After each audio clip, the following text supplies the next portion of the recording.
Welcome back to the show, everybody. This is the Upper Tier Podcast, football podcast we bring you each and every day. If you head over to YouTube, smash that subscribe and bell notification button. It is Thursday, so it's a tier talk. Joining me as always, how are we, Darren? I'm not too bad, pal. How are you? Good, yeah, not a bother at all. All good. I'm just about back to normal after our escapades now. Yeah, we had a good trip, didn't we? Sure did, pal. We sure did. Good. I definitely feel like we could run trips. Yeah, we could. We could run trips. We know the places to go, right? Like, I mean, we bring anyone to that restaurant and bring them into that lounge and bring them here and bring them there. They'd be like, "This is gravy, man. This is bisto." You know what I'm saying? Yeah, absolutely. Yeah, we had a great time. Disappointing result, but we had a great time. Yeah. What do they say? Memories made, right? Absolutely, 100%. Yeah. Just trying to get my connection here for the second half. Now, there we go, about to kick off. Anyway, let's get into this anyway. We've got a Premier League and FA Cup preview for you. We're going to reflect on the results from last night. And we're also going to be talking about the scrapping of replays in the FA Cup. We get your thoughts on that, Darren, as well. And yeah, absolutely. Some interesting information coming out about Mo Salah's future. We're going to be talking about an interview that was had with Josh Kroenke in relation to Arsenal. But before we start, and I don't want to cut you off. I have something I want to talk about later as well. Perfect. But before we start, the week that's in it, myself and Mark reflected on Hillsborough there on Monday, and the ongoing thing. But today, a little bit of good news from people from around your area, especially Darren, and the Stardust disaster.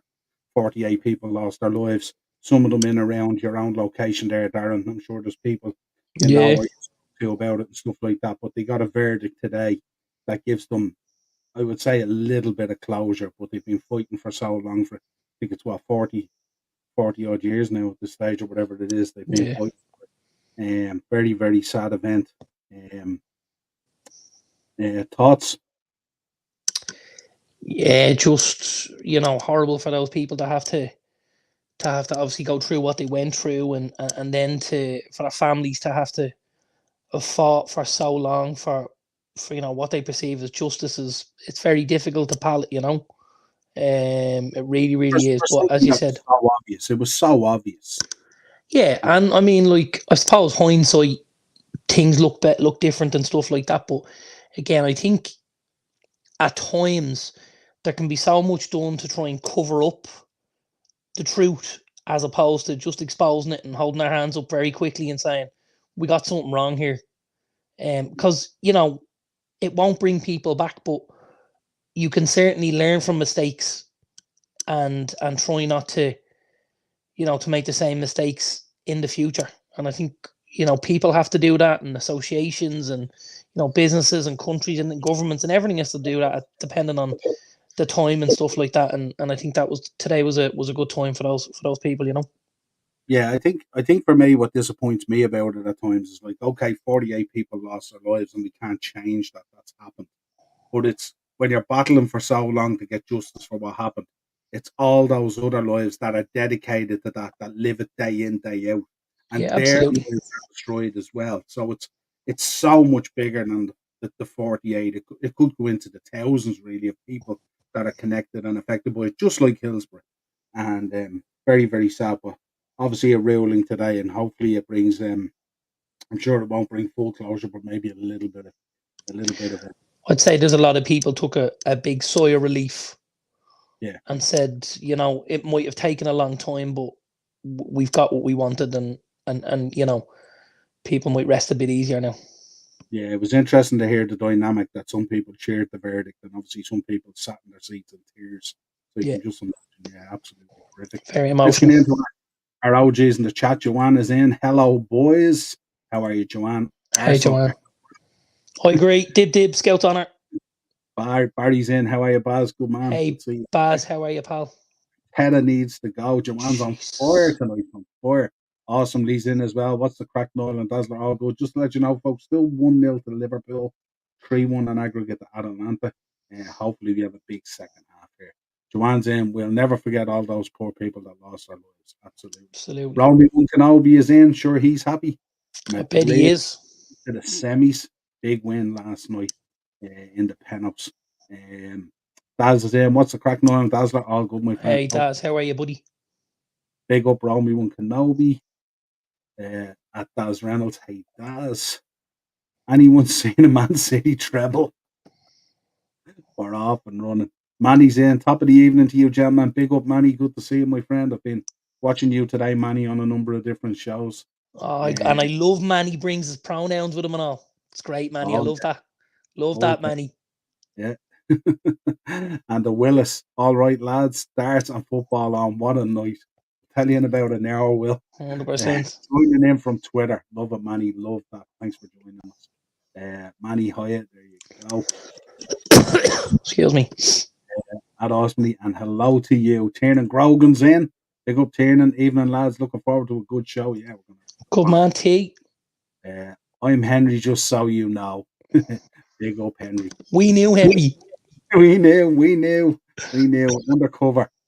Never forget the 97. Absolutely. And hats off to Manny, actually. Manny was on an Arsenal podcast the other night. And between himself and Warren, they made a big deal about it. And I was in the chat and I appreciated it and stuff like that. So, absolutely. Romy Kenobi. Final boss settings last night, Niall. There was final boss settings last night. There you go. Took out that Mama Rhodes belt, didn't you?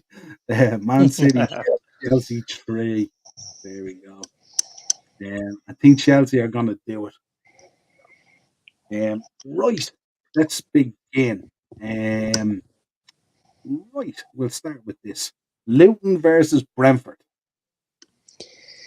Luton versus Brentford. Yeah. I suppose, like, coming off the back of last week's results, this is another big week for Brentford. Obviously, getting the win last week at home to Sheffield United was huge. Luton, we kind of thought they'd have their pants pulled down a little bit, and that's what happened. I think with Brentford getting that win last weekend, that'd be huge for them. Whereas I think the pressure now is on Luton. So I wouldn't be at all surprised to see Luton do something here. I think, we've talked about Kenilworth being a big part of Luton. If they were going to stay in the league, it would all be down to their home form at Kenilworth and stuff like that. And I think they'll see it like that this weekend. I think they'll really try and get on the front foot from the word go. And I think Luton are going to do this, you know that? I think Luton are going to do this. I'm just going to say Luton 2-1. Yeah. That'd be a massive result. Sheffield United, Burnley. Yeah. Again, 2 opportunities missed for both of these two last weekend. Obviously, Sheffield United away at Brentford. Not the easiest game in the world, but not the most difficult with the form Brentford have been in either. Didn't really get the ball rolling at all. Sheffield United lost 2-0, and it's another step back to the championship for them, isn't it? It's another step closer. Burnley are obviously home against Brighton, and I suppose with Brighton, you're not sure whether you're going to get which Brighton team you're going to get because they've been so Jekyll and Hyde this season.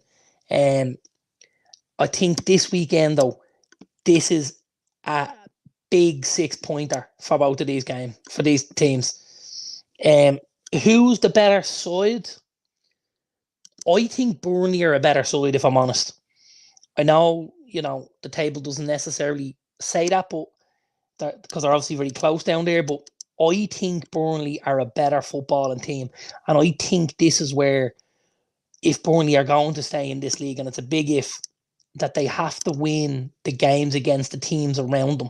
They've got to beat the Sheffield Uniteds. They've got to beat the Lutons. They've got to put in performances against these sides that they're competing with for that Premier League spot, And I think Burnley are going to do it. I'm going 2-1 Burnley here.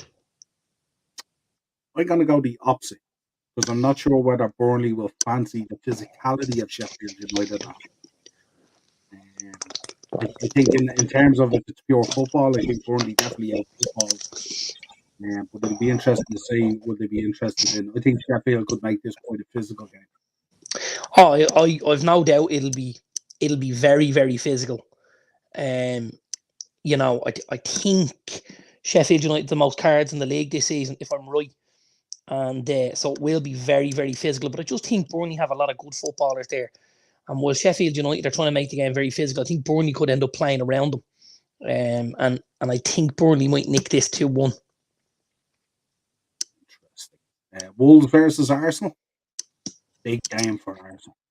Yeah, big game for Arsenal. Obviously, you know, it's 2 defeats and it's 2 huge blows for Arsenal. Obviously, the defeat last weekend against Aston Villa was massive. That really would have kind of ended last week and rolled them into this week in a would have a a bit to do, and then obviously then to lose to Bayern. Now, there's no disgrace losing to Bayern Munich in the Allianz Arena, obviously. But I think the manner, I don't think the performance was great, if I'm honest. I would have expected a lot more. I thought they looked like a team who still had their head on last Sunday. You know, I don't think necessarily the focus was there that I would have wanted if it was Mikel Arteta and stuff like that. And I think they left a bit out there because I think looking back, they'll probably say, you know what, we could have beaten that Bayern team if we did. I kind of feel like if they'd have beaten Villa last weekend, they'd have beaten Bayern. But Yeah. I think Villa obviously taking the result last Sunday hampered them then midweek against Bayern, and I think then this makes this another big game for Arsenal, because obviously we know Wolves have troubled a lot of the big teams this year with how they've played. Their big issue is they don't score enough goals, but I think Wolves at Molineux will be a tough test for Arsenal. It's not what they want after losing at Villa, and it's not what they want at losing at Bayern. So I'm going to go with, I just need to check my Beat the Bookie here.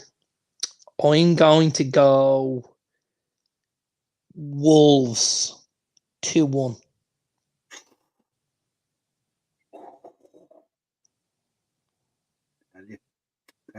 We have spoken about before as well. Sometimes when Arsenal lose, they come in clusters. Yeah. Don't They they? go on Remember? little runs. Yeah. Yeah, and it just dips. Yeah. Who just missed a sitter there? Salah, was it? Is that another series missed? Don't think I hold you. Now the offside flag is up. He's being a bit wasteful this evening, isn't he? Been a bit wasteful since he came back. Since January, February. 3-0 to Wolves. Tuning in, folks, all the way from Arizona.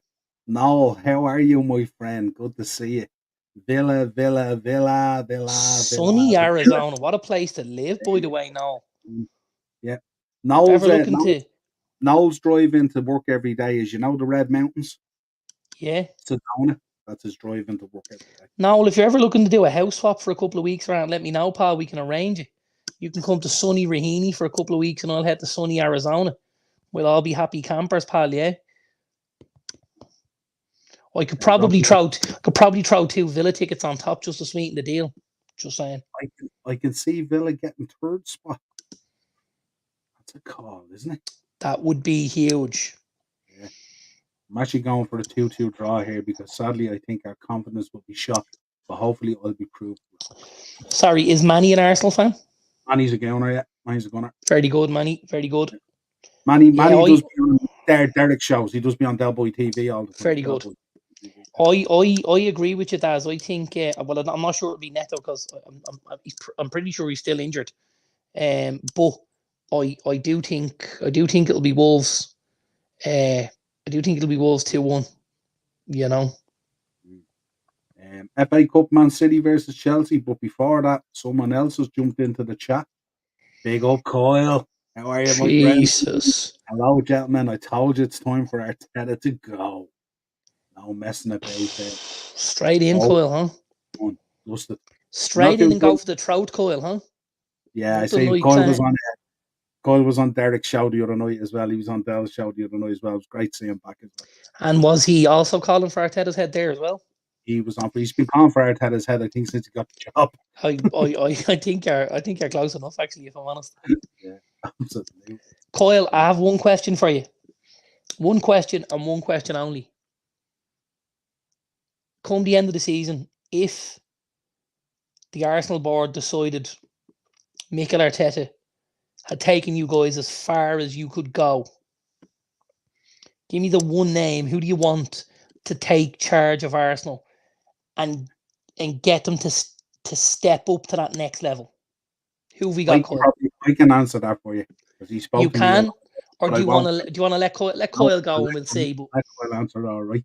yeah, Man City, Chelsea. Are we expecting an upset? you know what? If you'd have asked me this 2 or 3 weeks ago, I would have said absolutely not. City will steamroll them. But in fairness to Chelsea, they've turned things around a little bit. Some good performances. You know, Palmer obviously with his 4-3, 7 goals in 2 games is just phenomenal. Like, it doesn't matter who you are and what league you're playing in. 7-2 is just ridiculous. And I think City, City looked a bit tired, looked a bit leggy in the Champions League on Wednesday night. And I wouldn't be surprised if this was an awful lot closer than we foreseen when the draw was made. Could we see extra time? Quite possibly. I do think, though, City will just have enough to get over the line. But I think I'm going to go City after extra time. The only thing I would say about it is a more disjointed Chelsea side has ran them close both times. So Chelsea look like they're Yeah, kind of getting their act together. And would absolutely. it surprise you a Cole Palmer winner? Is it not? It wouldn't surprise me. There you go. Let's see what happens there. Sorry, I want to go back to that. To answer Tiernan's question, absolutely. You're definitely turning an ass on the wrong guys here in terms of that. Should someone go and take the bag and absolutely get a huge transfer fee at his age at this stage? I think I'm going to touch on it later. Actually, we have it as a topic, but I know Jose Enrique did an interview with AS, I think it was, and he was talking about it. So it'll be interesting to see what happens. But we will come back with Manny. Emi Martinez is a bit of a pork chop, but there is no other keeper I want for the big occasion. I do like Allison, though. Yeah, absolutely. And I believe Emi Martinez was quality in the shootout. In the shootout, yeah, absolutely. I love, you know this obviously from last weekend as well. Yeah. I love a goalkeeper that backs themselves with a bit of shithousery. I love that. Like, I don't want a shrinking violet in the goal. I want somebody who can look you in the eye and say, "You're not scoring from 12 yards, pal.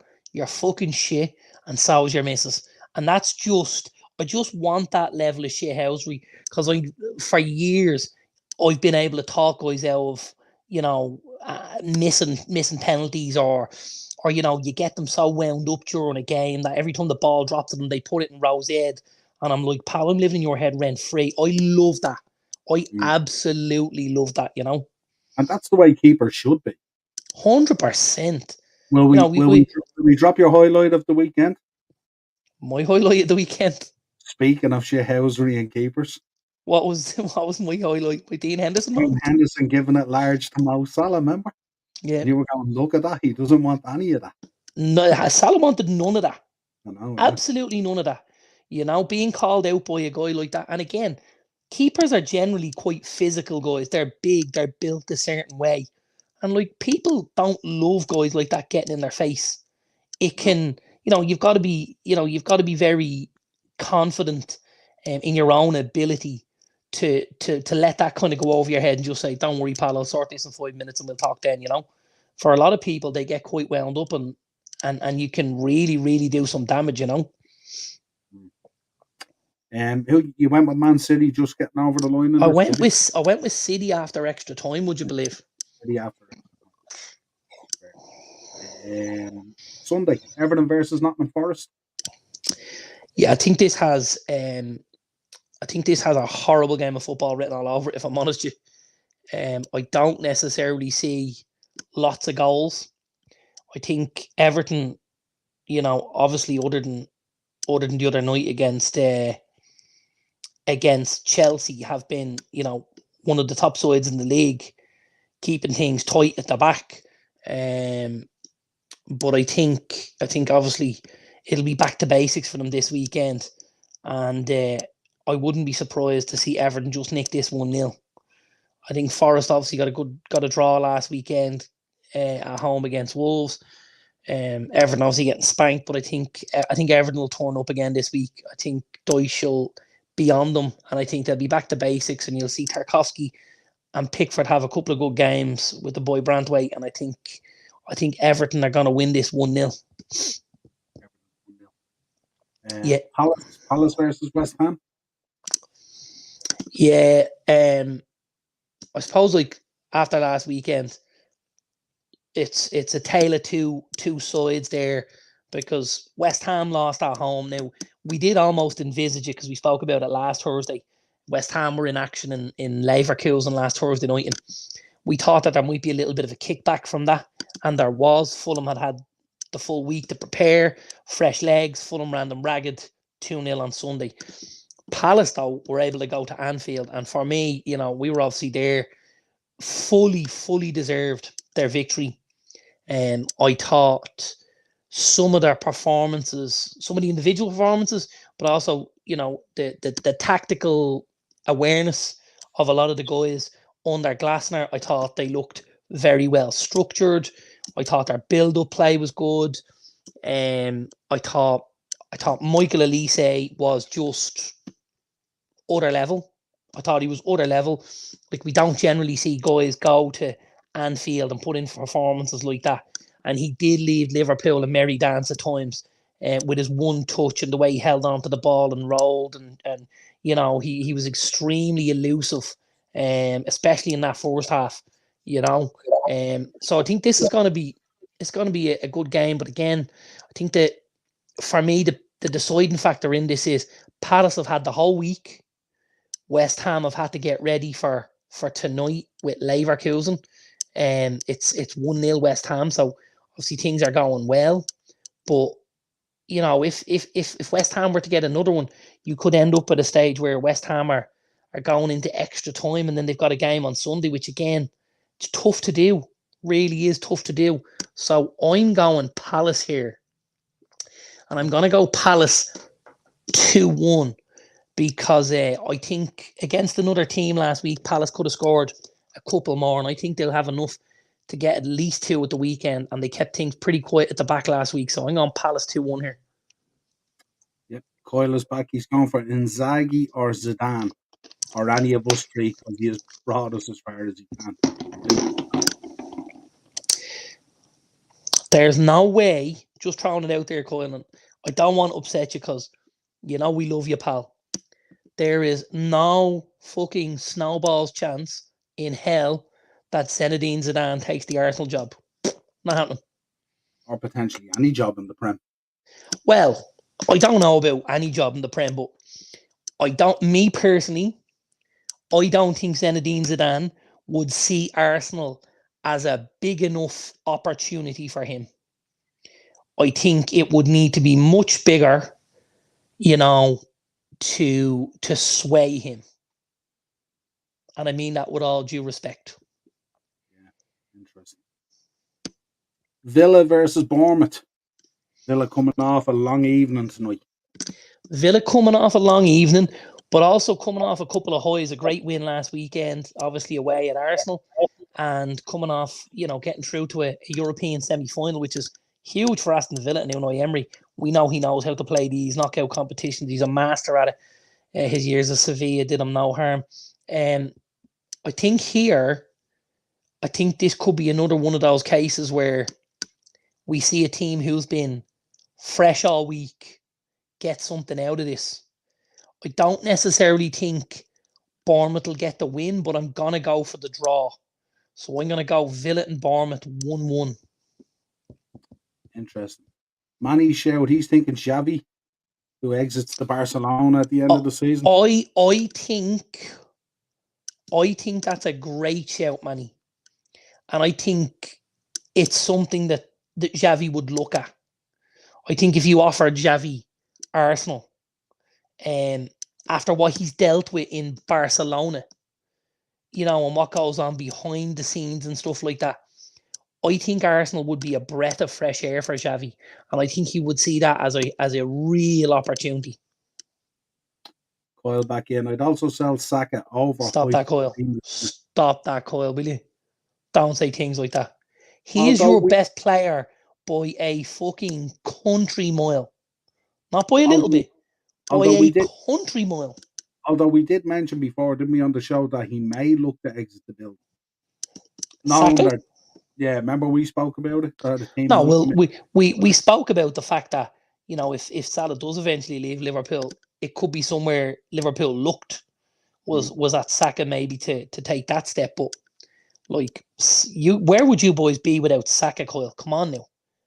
He is fucking Mr. Arsenal. He does it week in, week out. He plays so many games. He has so many goal involvements. He's unbelievable.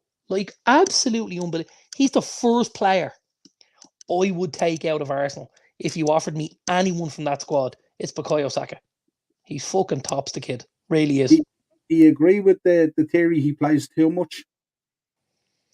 Yeah, absolutely. Just coming kind of to this time of the season, the last 2 or 3 months, he always seems to have a drop off and looks banjo. Yeah, but he's probably got 50 games in his legs by now.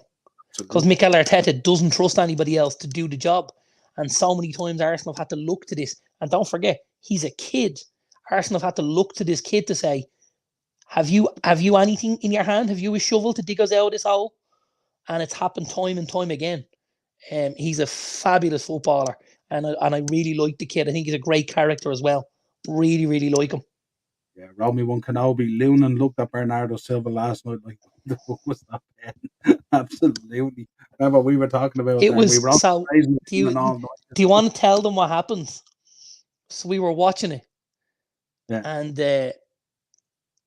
I live a little bit closer to the TV3 studios. So I was getting my feed a little bit earlier than Niall. About 30 seconds ahead, I would say. And I wasn't going to be more muted. I was celebrating. I was celebrating mutely. That's right. That's exactly how it went. I was actually eating my dinner as well at the same time, so I was having a bit of a chew, and I was watching this. But when Silva missed the penalty, I was uttering all sorts of stuff in my head, and then of course 30 seconds later, when you saw it, you uttered everything I had said, but out loud, and it was just like, did I just see that? Like an echo. What the fudge happened there? What was that? That was just... Excuse me. Jesus, Joanne. Joanne wants a massive clear out this summer. Manny's going, I'm going for a Desmond between the Toffees and the 3 men. For a Desmond? Yeah, Desmond. What's a Desmond? A Desmond. Desmond Tutu. A Tutu. He's going for a Desmond. Manny, we love that. We love it, Manny. We love it. Desmond Tutu. Manny, that's a cracker, pal. Manny, I'm stealing that, brother. I'm going to use that. We're boxing that one off.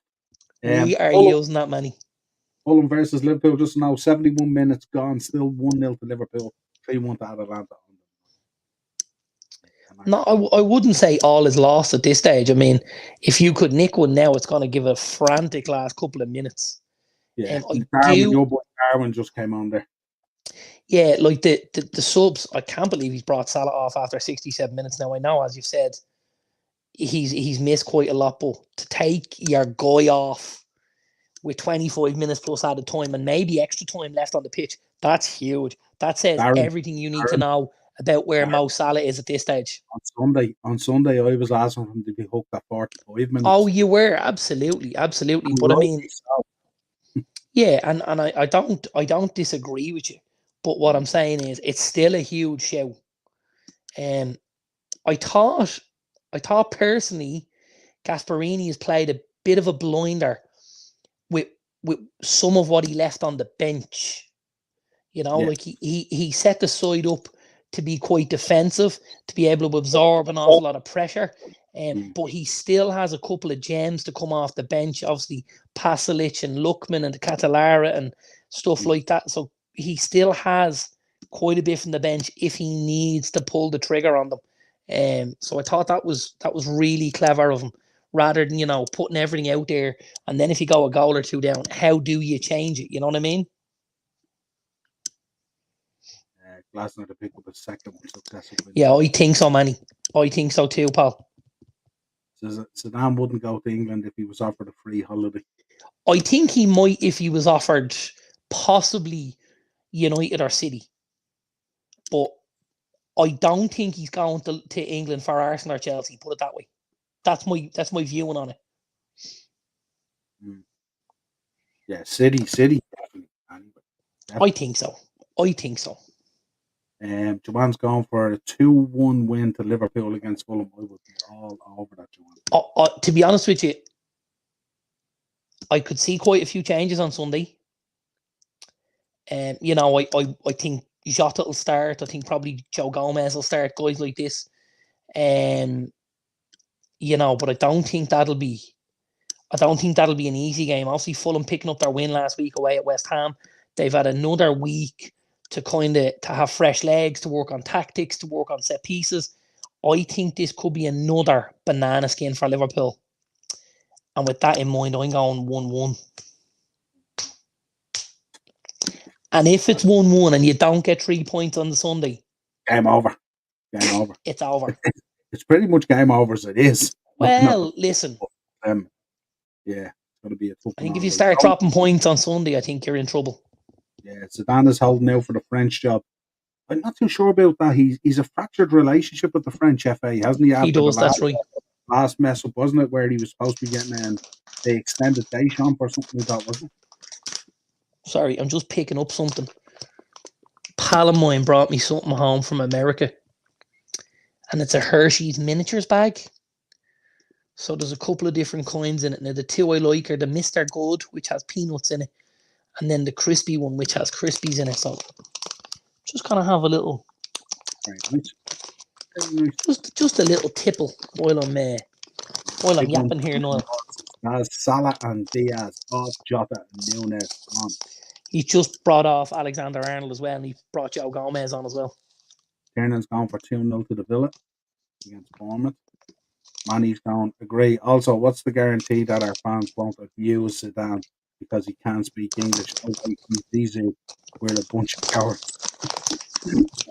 That's going in. Romy Kenobi, Thiago Motta would be perfect for Arsenal. I think we mentioned that 2 shows ago, didn't we, Darren? Me personally, I'm not so sure Motta would be the fit at Arsenal. Because if I look at how things have been done under Arteta, it's all been done, in a very kind of flower power sort of way where, love and peace and harmony, and that's not Thiago Motta. Thiago Motta is in your face. He's an aggressive kind of character. He was on the pitch. He is off the pitch. He doesn't mind, who he upsets, provided it leads him closer to what his targets are and stuff like that. And I suppose from that point of view, he might not be a bad choice, but I'm not so sure. I think it's too much of a step for Arsenal. I think if you went to somebody as a go-between and then Motta, I could see it. But I think from Arteta to Motta, I think that squad would it could be a lot of disharmony in there. Credit for that goes to a friend and fellow YouTuber, Chelsea fan. We also should mention as well, sadly, that the angry rant man, who sadly passed away this week, at the age of 27. He was a Chelsea YouTuber, but I certainly enjoyed a lot of his content, so we should mention that. Actually, I forgot to mention that at the top of the show. Absolutely. But he was excellent. Sadly passed away this week. I think it was complications after surgery or something like that, as far as I read. Very sad. Daz is going for 3-0. FA Cup Coventry versus Man United. Yeah, like, am I crazy to be back in West Ham here? Granted, they're still 2-1 in aggregate, but if they can get this to extra time nah, don't think so, T. Now listen, Leverkusen have probably had a good week with the party and stuff, but I think they'll just have enough, and they might be able to nick one, get it 1-1, which would be 3-1 in aggregate, and get them over the line. I think. I think for the last couple of weeks, certainly since we got through the last round of the FA Cup, you could see a lot of what we did has turned towards this, you know. Obviously the league performances and the results and stuff like that. I think since we beat you guys in the last round, we've let focus slip massively. But I think it slipped. But I think this is where the focus lies now. I think all eyes for Ten Hag and the squad are on the FA Cup because it's a chance to salvage a really poor season. Really, really poor season. So I would be surprised if United didn't do this somewhat comfortably. And when I say somewhat comfortably, like 3-1. But I think this is where we'll be going into this, hopefully into an FA Cup final against Arsenal against City or Chelsea, and it'll be right. Here's our chance to rectify everything we've done so far this season, because if you can get something into that cabinet, it can just quieten a lot of the noise down, Yeah. And I think that's what the focus will be on. Daz is going for a 2-1. He's thinking Coventry. Romy One Kenobi, I would love to see Coventry win the FA Cup. It would be a good nostalgia feel when the underdogs do it. Absolutely. If you're not a United fan, absolutely. But I can't. I don't know. The underdog things are rare these days now, aren't they? And they're going to get even rarer now with this. We're going to talk about this topic in a minute. But you're going for a reasonably comfortable, like a 2-0 or a 3-1 kind of thing. Yeah, I don't necessarily think we'll have a clean sheet because these guys can play a bit of football and we defend like under 9. So, but I think we can outscore them. I think we can outscore them with Hoyland and Fernandez and Rashford and Garnacho and Anthony and Ahmad and So I think we can do it. This was announced today. Thoughts? No more replays. First round proper. I suppose there's two things here. The two major factors here for me are, and one of them is, it's not necessarily something I love. I don't like the toss of a coin of a set of penalties. I don't love that at all. For either side, be it you're the big team or you're the joint killer or whatever. But the other part that I suppose I'm not a huge fan of is if you're a smaller club and you go away to an Anfield or an Old Trafford or a Stamford Bridge, I would mention the Etihad, but they generally don't have any fans there, so pointless. And if you were to get that draw, always still sold out though. Well, always sold out though. Always sold out. Just loads of free seats. If you were to get the draw away at one of those places and be able to take it back, we know how much financially it can do for smaller clubs, and I suppose that's a bit sad to see that opportunity go, and be taken away from kind of the smaller teams in the league and in the competition. But I do understand from a Premier League point of view where they just need to get these games played on the day. Because we're talking about player welfare more and more these days, obviously with international football. Then you've got, the Champions League is going to be stretched out a lot as well. And there's just going to be so much more football over the next couple of years. I think this is a way of cutting down on a couple of games a season, maybe 3 or 4, that could just help the lads rest and recuperate a little bit more, and maybe you'd see a couple less injuries across the board, which would be nice as well.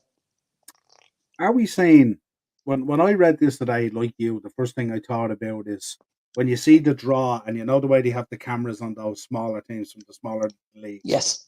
and Yeah. they get like the draw Man United at Old Trafford, and they know Yeah. their wages is covered for the next 2 or 3 years or whatever it Uh-huh. is, and they're jumping around and the elation and all the rest of it and all. And it's sad to see that go.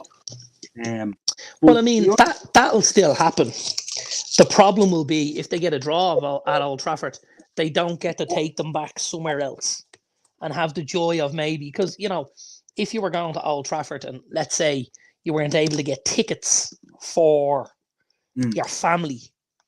Well, if you know you're going back to wherever your stadium is and you got 4 or 5 thousand people and you can get 10 tickets per player to get your family there to watch you play Man United, that this could be the biggest moment of your career and stuff like that. And it's kind of been snatched away from players and from teams in the lesser leagues a little bit for me. yeah, I suppose the thing about it is that the smaller teams can go in and put an unbelievable performance in, and then go out on penalties and feel Yeah, punished because they've because been a great again, we know the for penalty shootout. Not only is it a lottery, but it's yeah, huge pressure for guys who don't necessarily play in front of cameras week to week, and who might be visiting Old Trafford or Anfield for the first time. So to take a penalty there, I mean, I get nervous walking down the steps at Old Trafford, and I'm only sitting in the fucking crowd. So what it would be like to take a penalty kick on that pitch, it'd be huge pressure, phenomenal for some of those guys. yeah. The other thing I thought about today was with the additional schedule of the European football on top of the international additional schedule international wise and all that. Are we beginning to see the domestic cups? Are they eventually going to evaporate? Are they eventually going to I hope disappear? not. I I hope hope not not. too, because we I love them. really hope not. We absolutely love them. We love them. It just But it just it just seems every move they make at the moment, and I know we're obviously I conscious don't. as well. So I But mean, I it don't know makes it whether seem there's an less and less and less. opportunity. I don't know whether there's an opportunity if you look at a couple like the Carabao. For me, if I'm one of the 6 or 7 teams who've qualified for European competition, maybe I don't play in the Carabao that season, which then gives you could play the Carabao then on weeks where they had Europa games or Champions League games, if that makes sense. Yeah. Um, because you wouldn't have a clash then, obviously. Do you know what I mean? Would it lessen the competition? Possibly, but would it maybe make it a bit more exciting where different teams could win it? Like for the last couple of years, it's basically been the Liverpool and Manchester City trading Chelsea. trophy. Chelsea. You guys swapped it for a couple. I know we won it last year, but we swapped it for a couple of seasons. You guys Mm. and Chelsea, and like, would it be amazing? And we talk about this all the time about some big clubs that have been starved of success over the years. If you didn't have Spurs weren't in Europe this season. Let's say Spurs won the Carabao this season. What would that do for Ange Postecoglou? What would it do for the Tottenham fans and stuff like that? I was going to mention Villa and Newcastle, but Villa and Newcastle both played European football this season. Villa are Mm. still involved, and Newcastle obviously, had that group of death, which 2 of the semi-finalists are now out of. Mm. So I mean, like, to see teams like that maybe go and lift a trophy. If Newcastle don't get Champions League football or European football this season, could they go on and win a Carabao next season while the other big teams played in the European competition? Excuse me. I think that's a balancing act that could work for the competition and for the teams, if you're asking me. Yeah, we've just gone into the 80th minute here as well. It's still 3-1 at Atlanta, 1-0 to Liverpool. Yeah, man, I agree. I don't like it at all. Like, it didn't sit with me at all. What did you make of this? Josh Kroenke gave an interview the other day and stated on the future of Arsenal ownership with the Kroenke Sports Entertainment. Also owned the likes of Los Angeles Rams, the Denver Nuggets, and Colorado Rapids. But he insisted that the Gunners are the jewel in the portfolio. I'd Um, agree. yeah, absolutely. But I'd it's not agree. clear that, isn't it? Yeah, well, I mean, like, I think if you're looking at stuff like the Rams and the Nuggets, it's mainly, in the US. where they would be most known, and the Rapids as well. Whereas Arsenal are viewed around the world a lot more, and we know that the growth of the Premier League in North America has really risen massively over the last couple of years. Peacock obviously got hold of a lot of the Premier League games and stuff like that. So I think Arsenal, are the biggest of those four sports franchises, and they play in the biggest competitions, a la, the Premier League and the Champions League. So I agree with them wholeheartedly. I think if there was anything to be sold off, it will be one of the smaller. It will be the Nuggets, maybe. No, probably wouldn't be the Nuggets, actually, because the Nuggets are quite successful. It would be the Rapids, or it would be the Rams. But the Rams have been quite successful as well, and they built that new a little bit. Yeah, a little bit. It's amazing. Yeah. But yeah, Tiernan wants to get your opinion. Just like to get an opinion on the future of Eric Ten Hag at United. I'm seeing a lot of social media calling for the sack and this big game against Coventry. Me personally, I wouldn't sack him before the end of the season. I don't see what you get for it. And I think if you're measuring Eric Ten Hag on performance, he's fallen short of where we would have expected to be. But I think, there's other metrics you can use. If you look at maybe how he's blooded youngsters, for, let's say, and gotten younger guys in and around the team, the Willie Camwalas, the Garnachos, the Kobe Mainus and stuff like that. Like, for me, those three lads are going to all be crucial members of our squad next year. And that's a centre-back, a centred midfielder, and an attacking player. If we went out to buy three players at that level, what would it cost you? What would it cost you to pick up three players with the kind of ilk that Camwala, that Mainu and Garnacho have? You're talking 150 million bare minimum for me. Now, Yeah, no. That's 50 is the base. 50 is the going rate for basics. And I mean, these kids are good. I think at times Hyland has looked very, very good. I think he's been slow to come back after his injury, but I've no hesitation to think he's going to be a really top player. And I think Onana's started to prove his worth over the course of the season, maybe other than the Champions League. I think the big thing was we had so many injuries throughout the season. It was very tough for him to get the team he wanted out on the pitch. So I think when you're looking at the metrics, it's important to know what we're measuring him on. If it's purely success, he's fallen short. If we're taking into account the variables and what else has gone on during the season, and dealing with Sancho and dealing with other stuff like that, I think I'd say, it's been a tough season, but he'll be all the better for it next year. With the structures that have been put in place from now, with a technical director and with a football director and with stuff like this, I think this can only benefit Eric Ten Hag and Manchester United. So for me, pulling the trigger, it could be a little bit short-sighted, to be honest. Yeah, I don't know. I think I don't know. My problem with it is I just don't see him getting you back to that level of competitiveness against the likes of City. Let's use City as the benchmark, because we know with Klopp gone, we're going to have somewhat of a fall off. There has to be. With Arsenal, they may decide to make a change if things don't pan out this season, and they'll have a certain amount of a fall off. So I just don't know. For me, the thing I would say is, under Ten Hag, we've beaten pretty much everybody. We haven't been able to string it together, but like, we beat you last year at Old Trafford. We knocked you out of the FA Cup this season. We got 2 draws against you in the league, right? With City, again, we beaten them last season. We got a result against them this season as well in the league. If you look at Arsenal, again, we beat them last season. So in individual isolated games, he's been able to put it up to teams. The big issue has been we haven't had the level of consistency over the course of the season and the points total to make it look like that. But at times, we've been able to go head-to-head with teams and pick up results.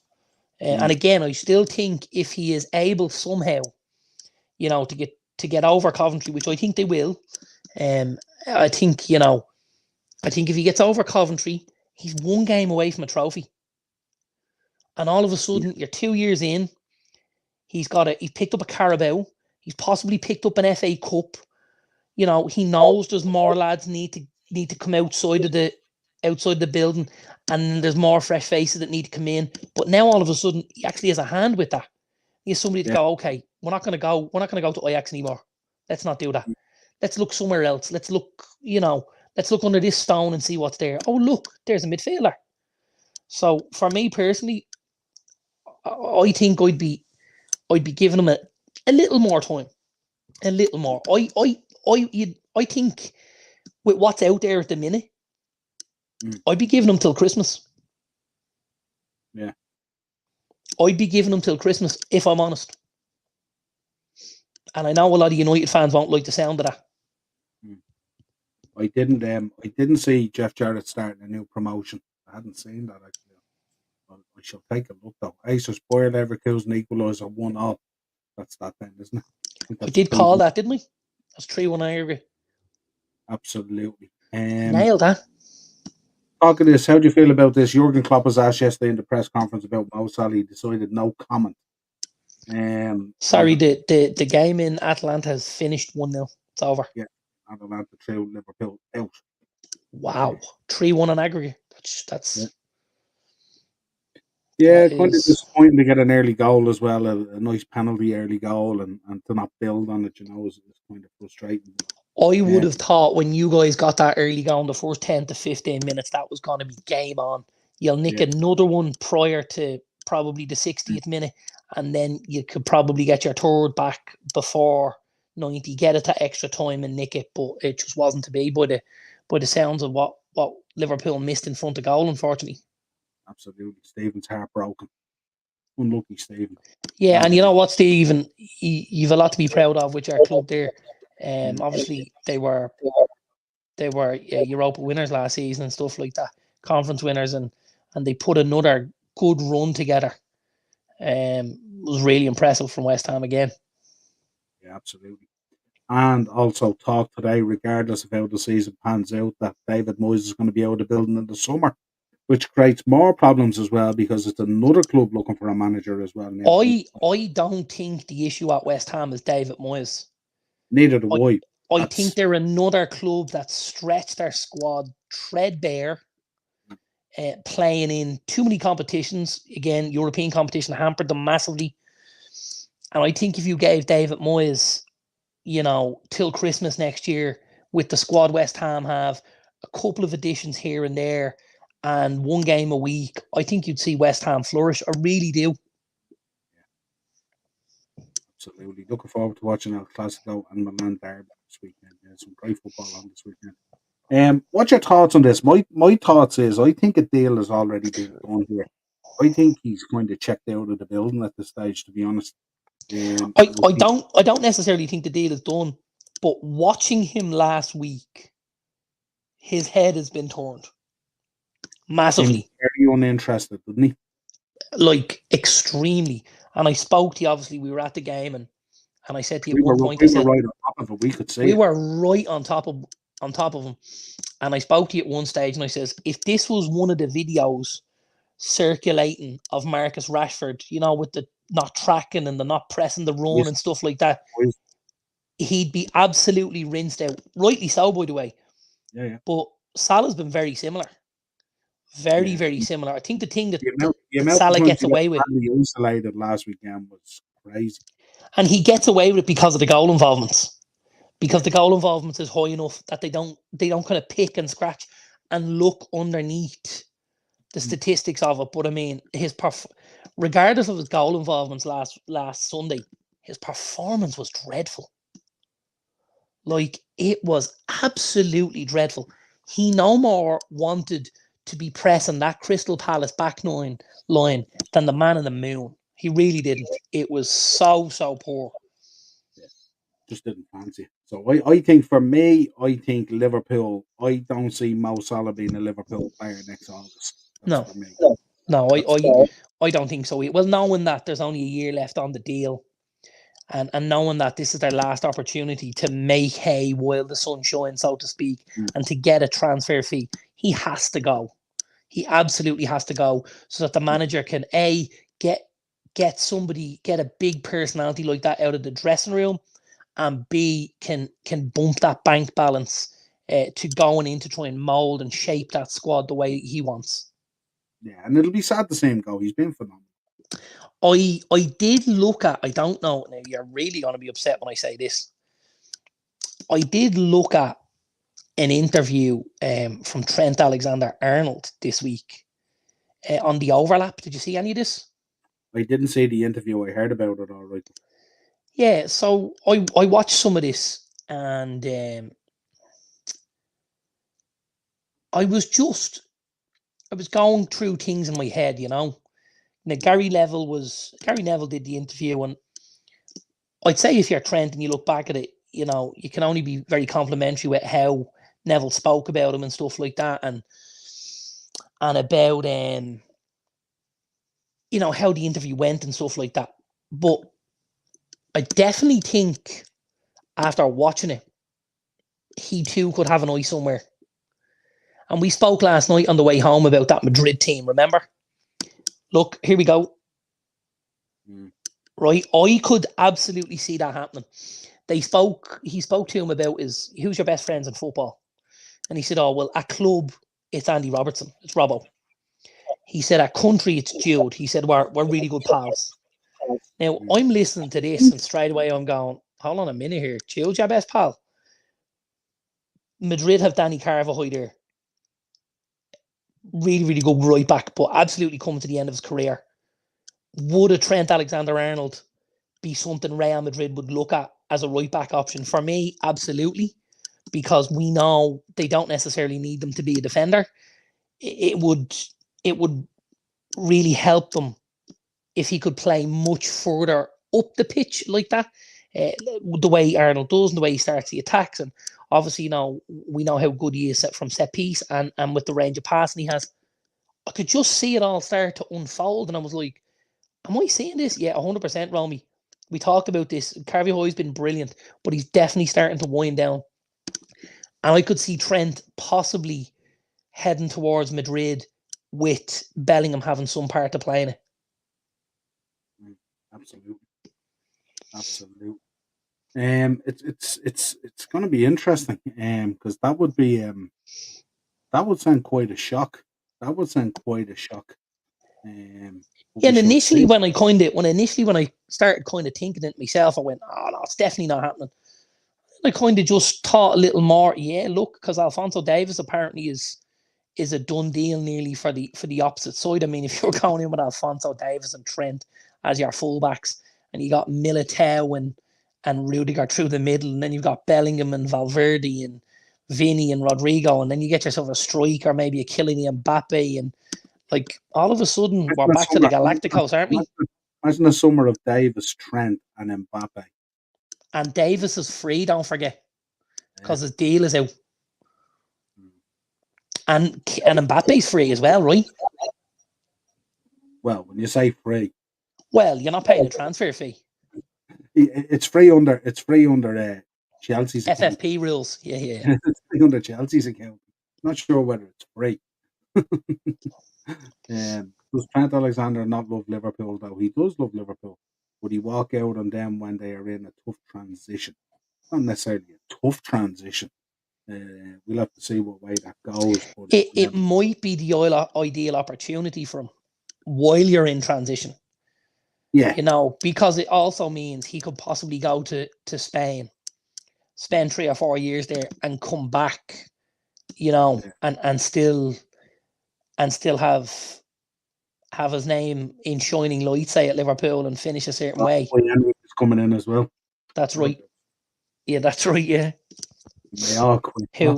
It's could be scary again, couldn't it? Yeah, well, we did say, and we mentioned it when Jurgen Klopp is exiting the building, that this could cause a ripple effect down through the squad. Yeah. Not necessarily the players you want to lose. So let's see what happens. And we have heard as well soundings out from Nunez and from Dominic Szoboszlai that they weren't kind of included in the picture of Klopp exiting the building when they signed, and they're not too happy about that. Yeah, absolutely.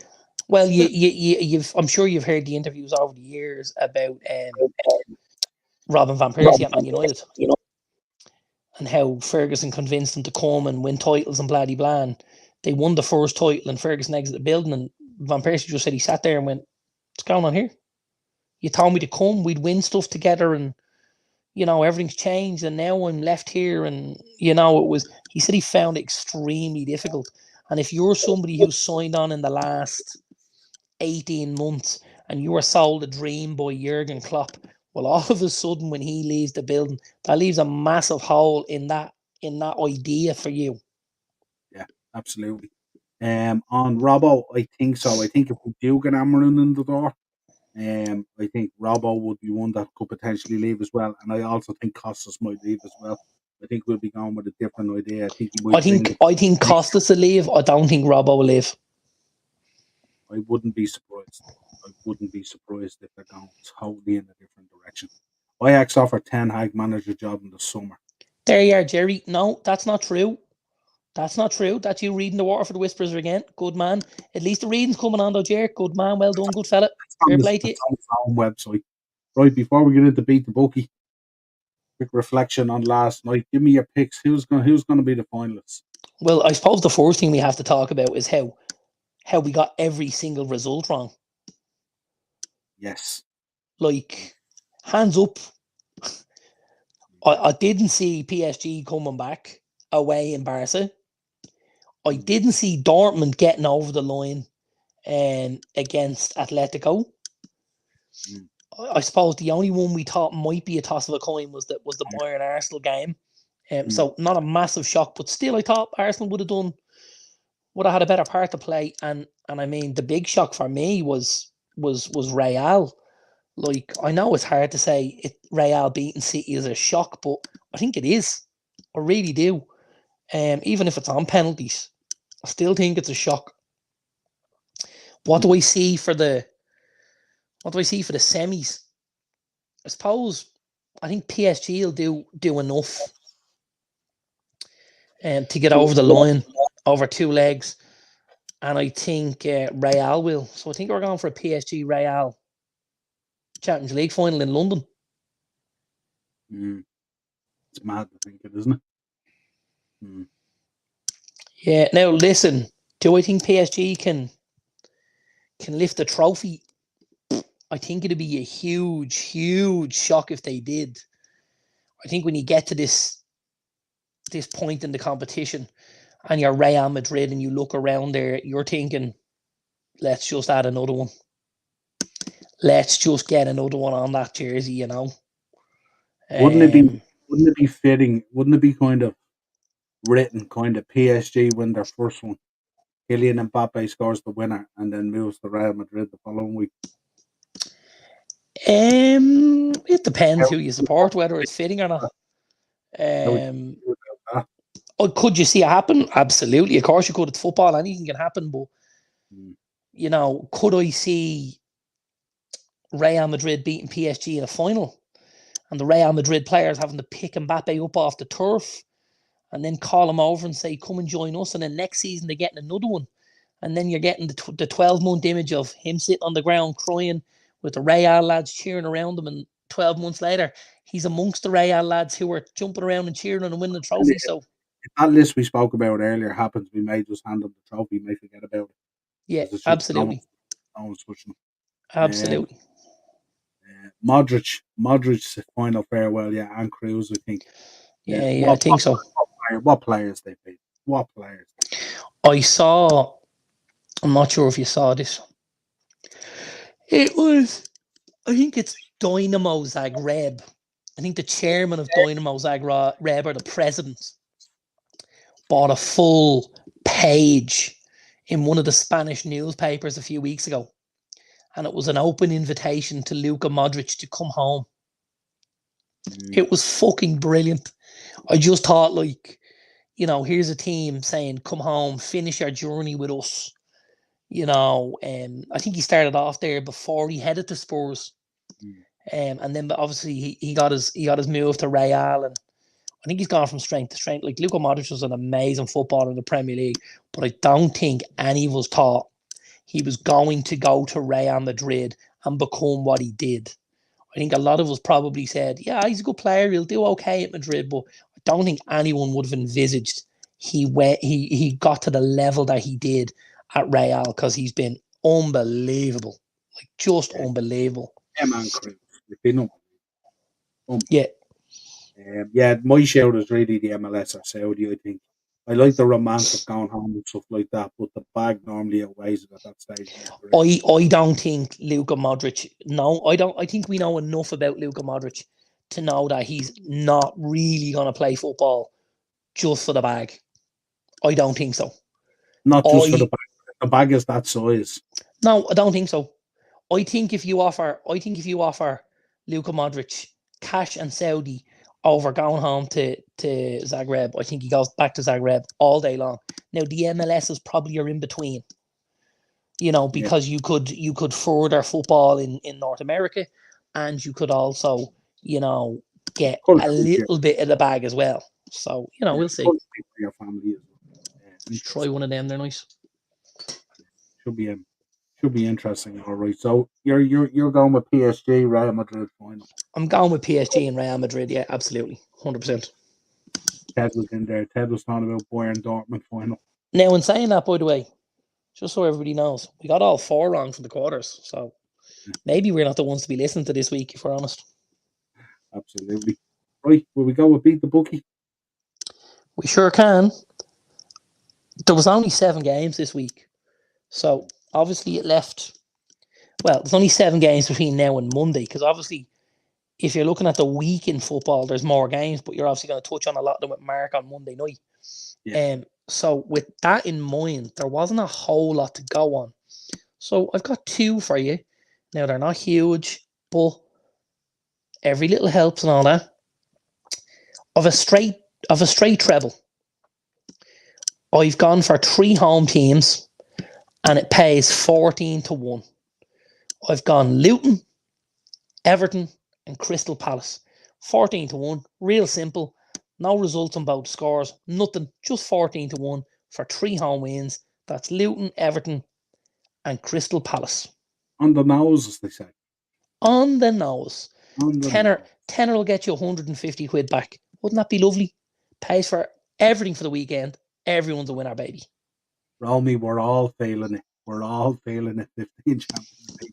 Sure are. I just like to play in the Champions League. Never mind fucking win one.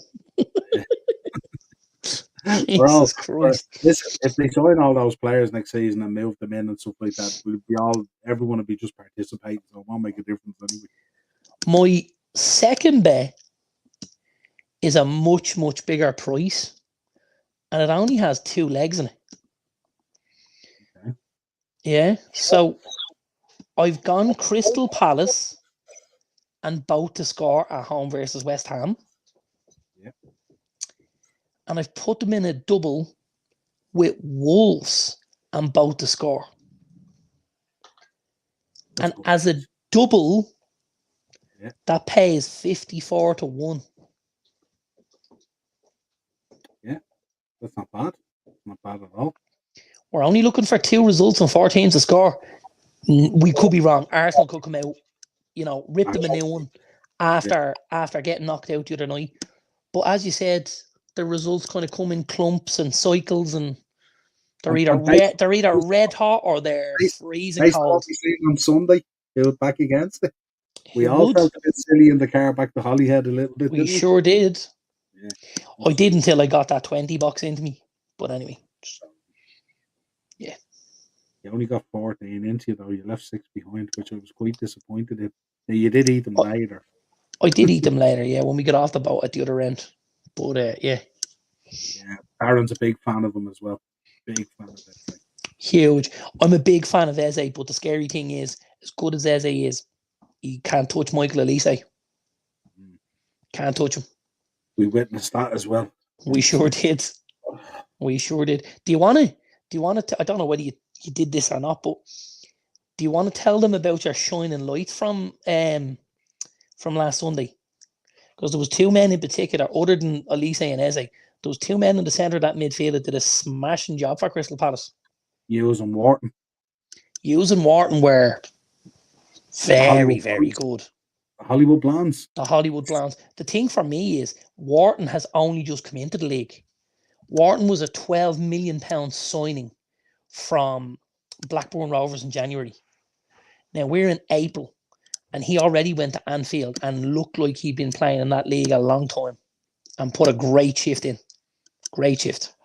I have to preface this comment by letting Romy One Kenobi know that Darren is not a John Moxley fan, and he wouldn't tolerate John Moxley and Elise being mentioned in the same. That's a horrific comment to liken anyone to that. And both of you has been so agreeable all night. John Moxley, what a jobber he is, man. All at the final hurdle. Oh my God. Right. If he was wrestling in my back garden, I would close the fucking curtains. Would you charge in? The only time I ever met somebody or something with less personality than Moxley, it was that plant they used to make him carry around the WWE. Fucking hell. He is devoid of any sort of personality. Going in deep. Well, in order to get value this week, I did a few bets this week actually, but in order to get value this week, yeah, I started off with a treble and I went back to my draws. Right. Score and a draw. Okay. And I went for Luton versus Brentford. Luton Brentford, very, very plausible. I went for Sheffield United versus Burnley. Very plausible again. And I went for Everton versus Nottingham Forest. Like, I couldn't argue with that. Couldn't argue with it. 80-1. Imagine. What a weekend that'd be. Absolutely. Then what a weekend that'd be. Thing of beauty. You're going to like this because some of it was my education from last weekend and some of it was some education you've dropped on me at times. So okay. I went for a goal scorer a bit. And I'll give you the teams. Yeah. So Sheffield United versus Burnley. Ben Brereton Diaz. No, it's David Burnley. Datro Fofana. Yeah. Aston Villa versus Bournemouth, of course, is it's our boy Ollie Watkins. Fulham versus Liverpool. Jota. Yeah.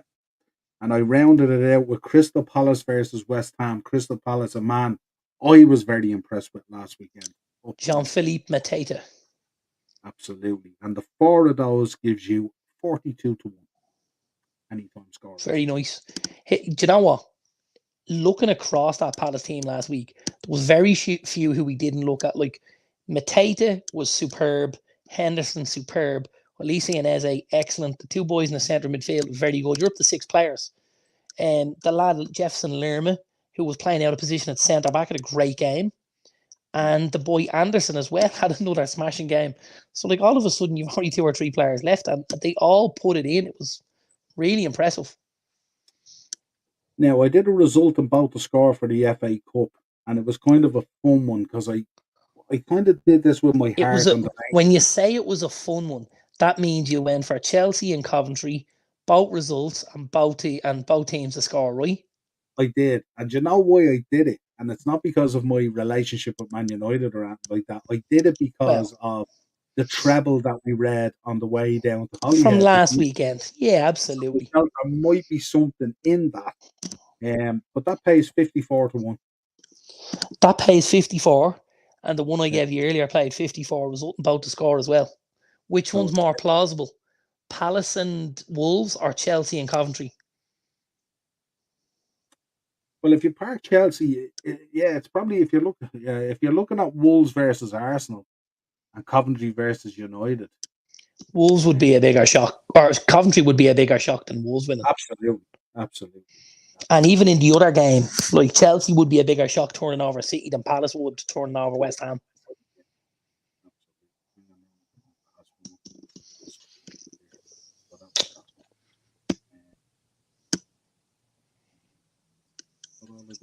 Actually, no, I did a straight up bet for the FA Cup as well. And if you go Coventry Chelsea in a double, it's 41-1. without both teams to score. So if you just want to have a fun bet in the FA Cup and, you know, blast your rivals for the crack. We'll take it. Yeah. So they're the four bets I did. Right, let's round out with the There comments. was one thing that I wanted to mention, Go on. and I don't know if you remember, I said this at the start. Yeah. So I am a huge fan of that overlap. I think it's great, really do. Carragher and Gerrard and Wright and Keane and Jill Scott and stuff like that. I love it. I'm not. I am, but you're not just not in relation to wrestling. Yeah, possibly, but not wrestling. But I watched a clip today on the overlap, and it actually turned my stomach. Imagine that. Imagine watching a clip on football and it turned your stomach. And it was from one Bastian Schweinsteiger. I don't know whether you've seen this clip or not, have you? I didn't see the clip. I seen something on Twitter today about it, but I didn't see it. Yeah, so he's talking to Neville, and Neville says, tell us what happened in the summer and stuff like that. So he said he was in the dressing room one day, and he said it was Zlatan's first day on the job.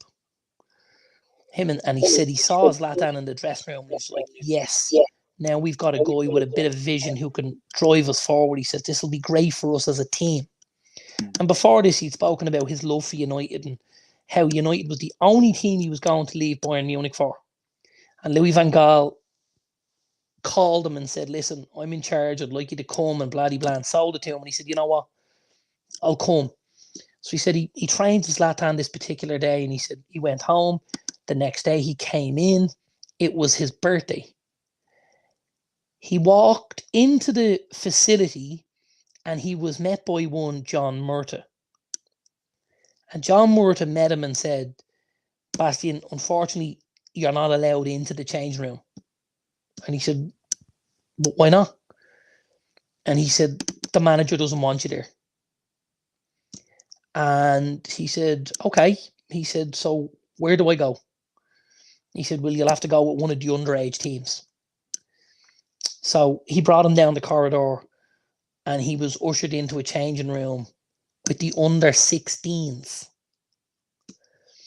John Murta went back to the first team changing room, and Schweinsteiger said he got my cleats and brought them back to him in the room, and he trained with the under 16s from then on. How disgustingly disrespectful to a guy like Bastian Schweinsteiger is that? And it was all on the say-so of Jose Mourinho. Mourinho never spoke to him. Mourinho never had a row with him. There was no words. There was no, I want you to do this, I want you to do that. He went home from training on a particular day, came in the next day, and he had been removed from the first team dressing room. And John Murta was the one who removed him on the orders of Jose Mourinho. What was it over? No idea. I don't think he still knows. That is fucking disgusting. I thought I was going to vomit myself earlier listening to this. Especially when you listen to it in relation to Schweinsteiger being such a huge United fan. But they're showing you pictures of Schweinsteiger as a kid in a fucking United jersey with his family. And he's like, I played for Bayern Munich. He said, Bayern Munich, to me, were one of the greatest clubs in the world. And the only thing that would have gotten me out of Bayern Munich was Manchester United. He said, there's no other club in world football. It's still a huge decision to even do it. It's still a huge decision to even do it. Huge. And he went and he said just the taste in his mouth it left after. But like, how did, now, by the way, we all know at that stage, United was, we were basically living in an asylum and we were given the keys to the fucking chief mentalist. But that doesn't take away from the fact how disrespectful to do that to a World Cup winner, one of the best, of a generation in Bastian Schweinsteiger, an absolute fucking machine. And for him to be told, off you go and train with the fucking under 16s. I can tell you now, for a fact, I'd have absolutely punched lumps out of John Murta and Jose Mourinho if I was Schweinsteiger. I'd have punched lumps out of a pair of cunts. I'd have not left Carrington with anyone standing upright wearing a suit. That's a fact. If anyone tried to treat me like that. And he said in the interview he doesn't know to this day why it happened. Still just hasn't got a clue. No. He said, Neville's like, I'm going to send you the clip. And he's like, don't know what happened. Don't know. And it was like it was mind blowing. There's Ted there underneath, obviously. It was mind blowing to treat a professional like that. I would have battered Murta, battered him, and just to get to Mourinho. And I'd have danced every little bit of Chelsea blue blood out of him as well. Just disgusting. I'm a bit put out. He's thinking he's rocking in to play with Zlatan, and here we go. Well, he had already been there. Zlatan only arrived because he was there under Van Gaal, and Mourinho brought Zlatan in. What I'm saying is how happy he was Zlatan coming Delighted. in here. Seeing a guy, thought, here we go, we've an opportunity. He said, we have a chance now because we've a guy like Zlatan with a bit of vision. But to do that, that's just... Now, I have to say, and I'll be honest, I was a bit let down listening to it, thinking there was guys in that dressing room that didn't decide to vote with their feet as well. You know, because if I'm sitting in that dressing room and I've been sitting beside Bastian Schweinsteiger the day before, and all of a sudden the next day he's not there, I want to know why he's not there, and I want a real fucking good reason why not. You know, because you don't just turn your back on your teammates like that. That's not how shit rolls. It's not how shit rolls at all. It's another classless episode in the career of Jose Mourinho. I said it when he was at Old Trafford. He was a fucking hack. And I'm going to say it again. He's still a fucking hack.